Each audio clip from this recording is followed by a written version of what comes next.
Hello दोस्तों, चलिए आइए महत्वपूर्ण क्वेश्चन के साथ मिलते हैं।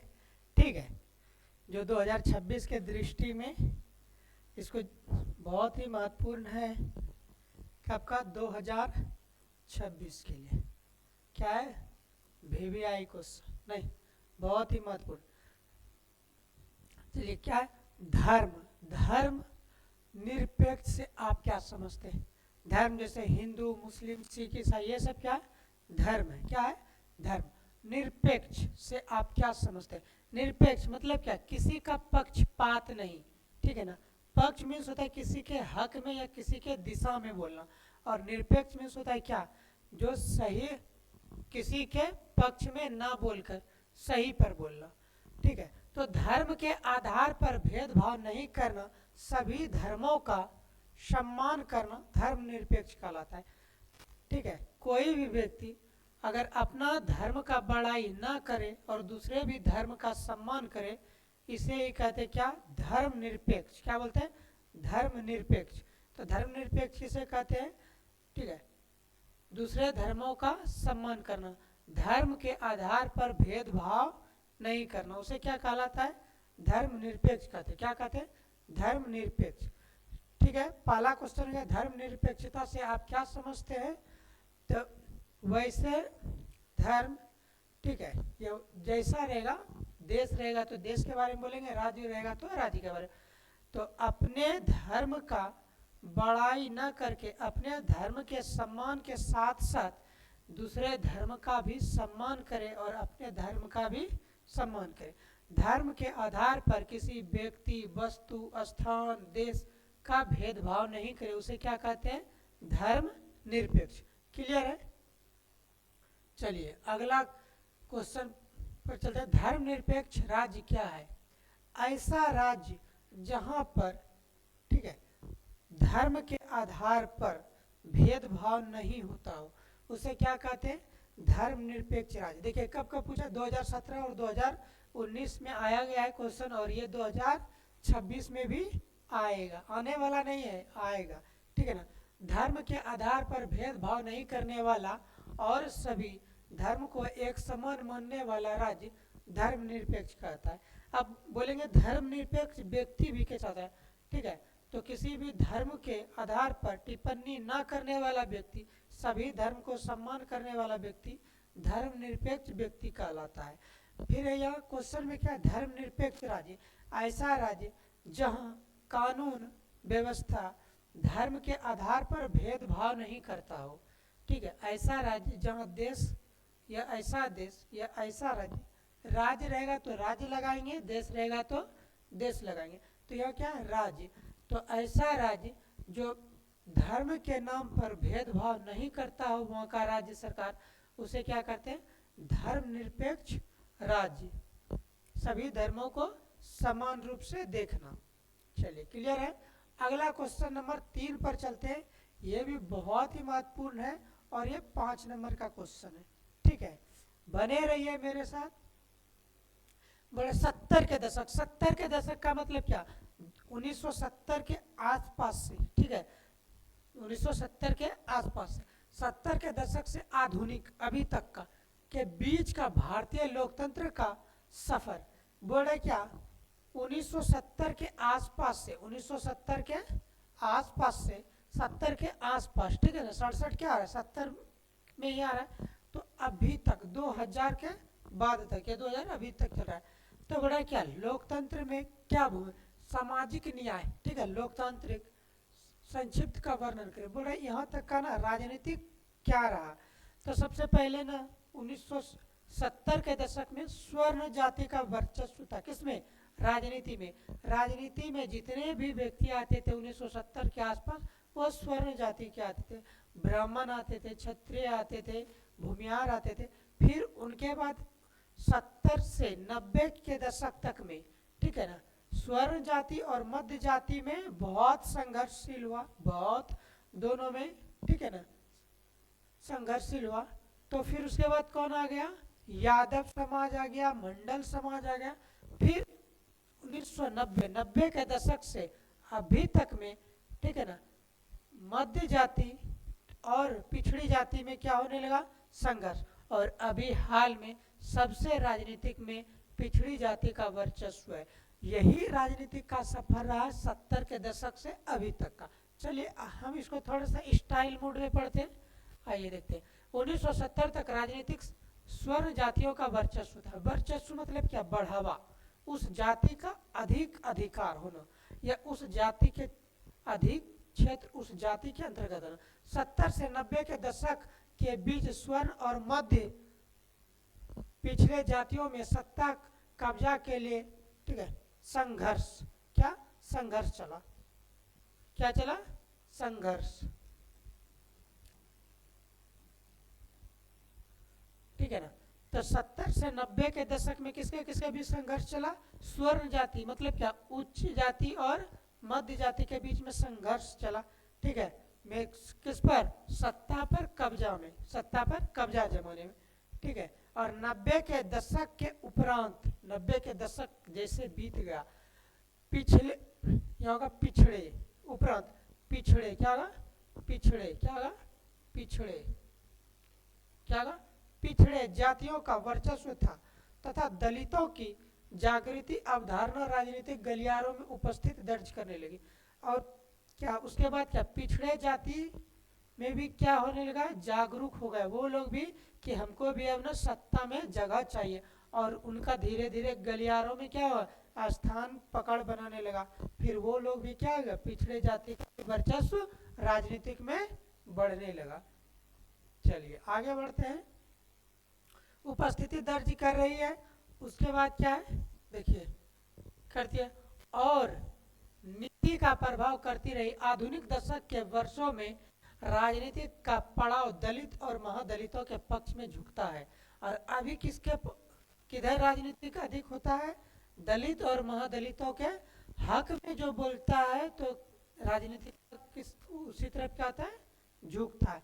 यह वही विजय होते जो दलित और महादलित का बात करता है, उसी पार्टी का उसी गठन का भी जीत होता है, ठीक है। दिखाई दे रहा है सरकार के नीतियों के सभी परिस्थितियों में दलित न्याय की पहचान सबके केंद्र बिंदु का विषय है। बोले क्या, सरकार का जो न्याय है ना, सबसे केंद्र में दलितों का है, केंद्र बिंदु मानकर।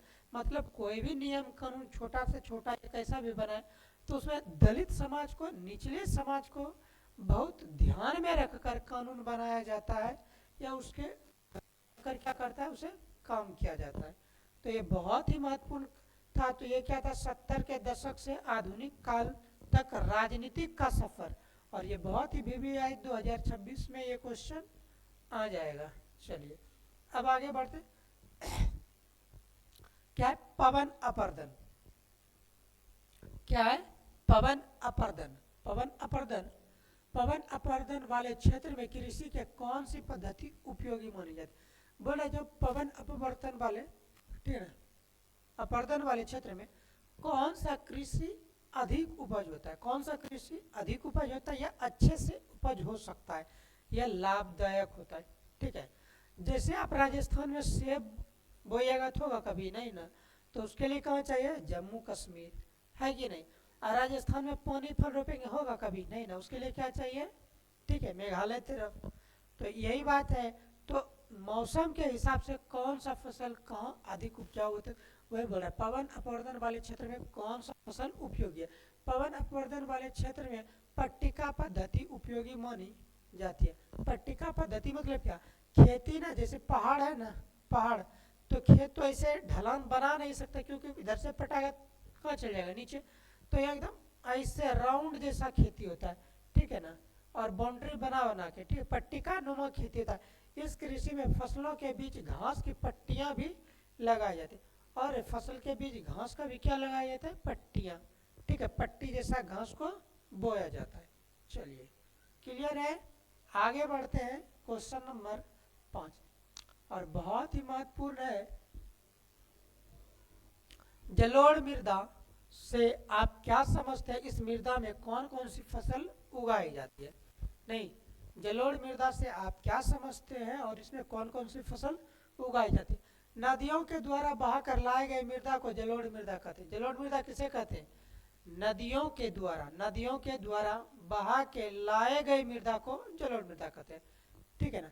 ये जलोढ़ मृदा किसके लिए उपयोगी होता है? गन्ना, केतारी, ईख, चावल, गेहूं, मक्का, दलहन के लिए क्या आता है?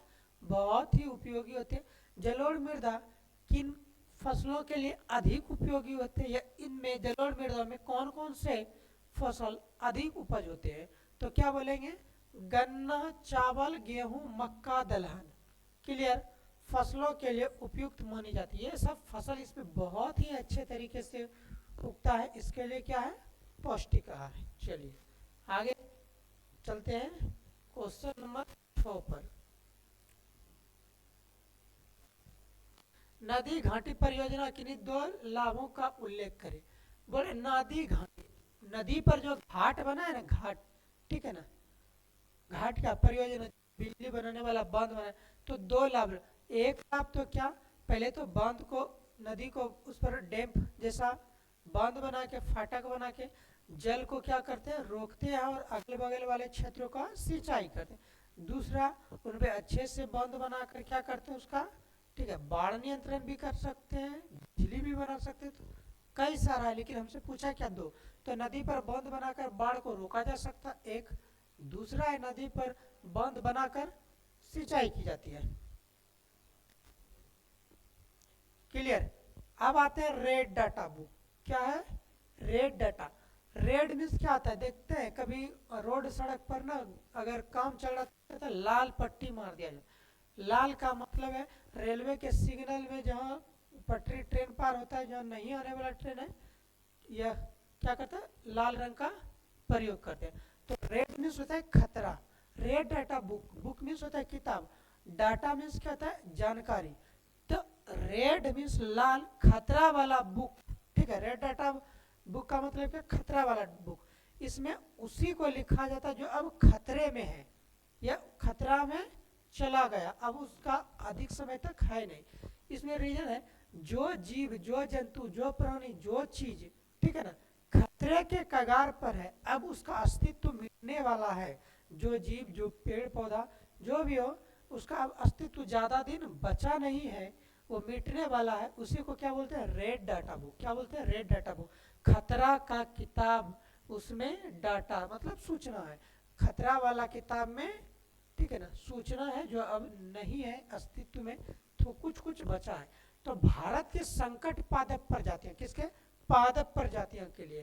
किसके लिए बताइए? तो पादप प्रजातियों की सूची बनाने का काम सर्वप्रथम 1970 में, क्या कब? 1970 में बोटेनिकल सर्व ऑफ इंडिया, ठीक है ना, SBSI, तथा वन अनुसंधान संस्था FIR देहरादून द्वारा संयुक्त रूप से किया गया।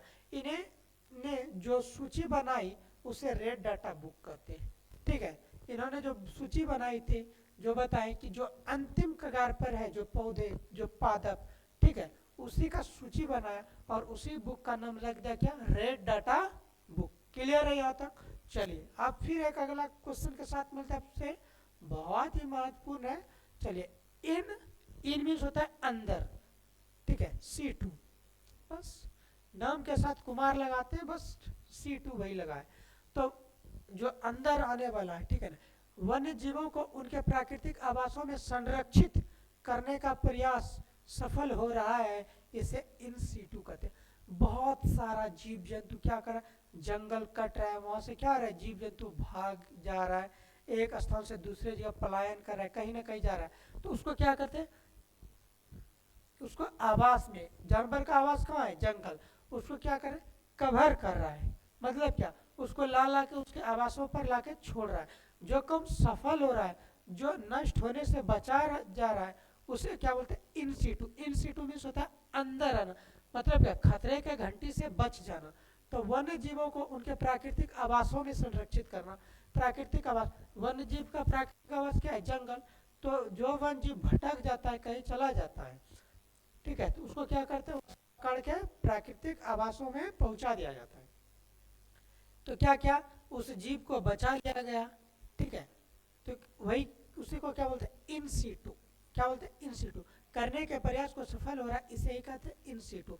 ये प्रयास बहुत ही सफल है, क्योंकि कहीं तेंदुआ आ जाता है, कहीं बाघ आ जाता है, तो क्या करते हैं उसको, उसका वन विभाग टीम उसको पकड़ के उसके प्राकृतिक आवास यानी जंगलों में उसको फिर छोड़ दिया जाता है। बहुत क्रिटिकल ऐसा मौसम रहता है तभी उसको क्या करते हैं, उसको आगे से ऑर्डर लेके उसको मार दिया जाता है, नहीं तो क्या करते हैं उसको हर संभव उसके प्राकृतिक आवासों में छोड़ने का प्रयास करता है। ये काम सफल और सक्सेस रहा। इसी को क्या बोलते हैं, इन सीटू। क्या बोलते हैं, इन सीटू। क्लियर है? चलिए आगे एक्स सीटू। क्या है आगे, एक्स सीटू। क्या है अगला, एक्स सीटू। तो वन्य जीवों को संकट से बचाने के कृत्रिम एकदम, ठीक है ना, इन सीटू प्राकृतिक आवास में लौटाने के लिए एक्स सीटू रे। अब क्या है बताइए तो, कृत्रिम। कृत्रिम मतलब कि मानव के द्वारा बनाए गए जगहों पर, जैसे रे चिड़ियाघर क्या करता है जीव को रहने के लिए ना, मानव के द्वारा कुछ गाछ लगाया जाता है, जंगल व्यवस्था किया जाता है, उसी को समझ क्या, एक्स सीटू। आवासीय संरक्षण का विकास किया जाता है, इसे ही क्या कहते हैं, एक्स सीटू। मतलब मानव के द्वारा बनाए गए जंगल या कृत्रिम व्यवस्था या आवासीय को क्या कहते हैं, एक्स सीटू। क्या बोलते हैं, एक्स सीटू। और यह तो बहुत ही महत्वपूर्ण है। क्वेश्चन नंबर आते हैं 10 पे, ठीक है ना। चलिए आइए क्वेश्चन नंबर, ग्राम पंचायत के समूह निकाय। बड़ा ग्राम पंचायत, ठीक है ना, इनका सामान्य कार्य बताना, मतलब क्या, 2-4 काम बता देना। कार्य मतलब क्या, काम। तो पहला क्या है, ग्राम पंचायत का क्या काम है बताइए तो, पंचायत के क्षेत्र में विकास के लिए वार्षिक बजट तैयार करना। मतलब क्या, अपने पंचायत में वार्षिक साल के आधार पर कौन कौन से काम हम अपने पंचायत में करा सकते हैं, उसका बजट तैयार करना है। कौन सा काम होगा, कितना पैसा में होगा, कितना दिन लगेगा, है कि नहीं, ये बजट। और प्राकृतिक विपदा में सहायता, जब प्राकृतिक विपदा आए, बाढ़ आ जाए, भूकंप आ जाए, तो इसमें क्या करता है पंचायत, ग्राम पंचायत का क्या काम है, उसको मदद करना, खाने से, रहने से, है कि नहीं, विपत्तियों में। क्लियर? सार्वजनिक संपत्ति का अतिक्रमण को हटाना। कोई व्यक्ति जबरदस्ती थोड़ा ताकतवर है और सार्वजनिक सरकारी संपत्ति या समाज की संपत्ति पर अतिक्रमण कर लिया है, जबरदस्ती चढ़ाई कर दिया, उसको हटाना, वहां से क्या करना, हटाना। किसका यह सब कार्य है, ग्राम पंचायत का। स्वैच्छिक श्रमिकों को संगठित करना और सामुदायिक कार्यों में, ठीक है, स्वैच्छिक सहयोग, सहयोग सहयोग, अच्छा 2 को लिख दे, सहयोग करना। स्वैच्छिक, जो इच्छा अनुसार व्यक्ति काम कर सकता है, मजदूरियां है, उसमें समाज के, ग्राम के कामों को क्या कहते हैं, मिलकर संगठित करके काम करना है। तो दोस्तों इस वीडियो में यहीं तक, और बहुत ही महत्वपूर्ण, अगर आप, ठीक है, वीवीआई क्वेश्चन आप जरूर पढ़ें। Thank you.